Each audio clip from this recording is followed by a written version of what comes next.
यो हो नेपालको पुरानो र रमाइलो खेल डन्डी बियो। 2वटा काठ चाहिन्छ, लामो काठ, डन्डी र सानो टुप्पा भएको बियो। जमिनमा गोले बनाइन्छ।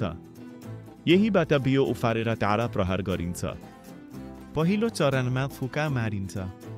डन्डीको टुप्पाले बियो माथि उफार्नुपर्छ। बियो उफ्रिएपछि खेलाडीले पुरै जोडले टाढा हान्छ। यदि विपक्षीले हावामा पक्रियो भने खेलाडी आउट, नपक्रिए अङ्क मिल्छ। बियो पुगेको दूरी अनुसार अङ्क दिइन्छ। डन्डीकै लम्बाइले दूरी नापिन्छ। विपक्षीले बियो फर्काउँदा डन्डीमा लागे आउट, नलागे खेल जारी। आउट भएपछि अर्को खेलाडी पालो अनुसार आउँछ। अन्त्यमा सबैभन्दा धेरै अङ्क ल्याउने टोली डन्डी बियोको विजेता बन्छ। डन्डी बियो हाम्रो पहिचान, हाम्रो खेल।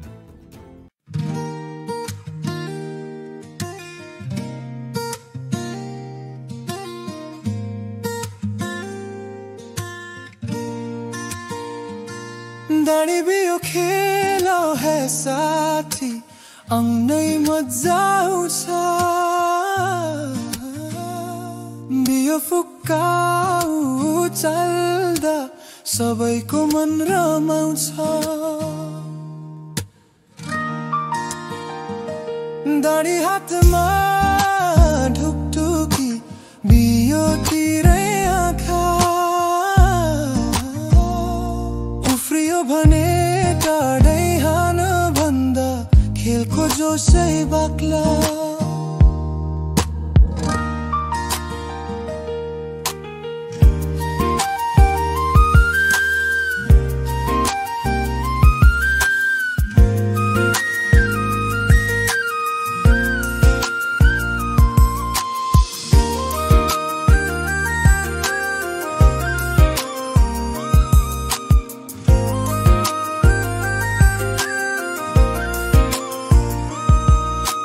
हावामा बियो हिट्दा साथीहरू चिच्याउँछन्।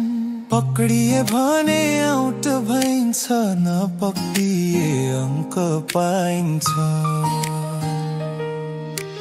दूरी डाँडीले नपा कति टाढा पुग्यो भनी, छोटो टाढा एउटा अङ्क, लामो टाढा धेरै किन। फर्काउन आए विपक्षी, चलिहाल है साथी। डाँडीमा नछुन देऊ, फेरि खेल्ने पालो आओ साथी। डन्डी बियो हाम्रो खेल, हाम्रो गाउँको साना।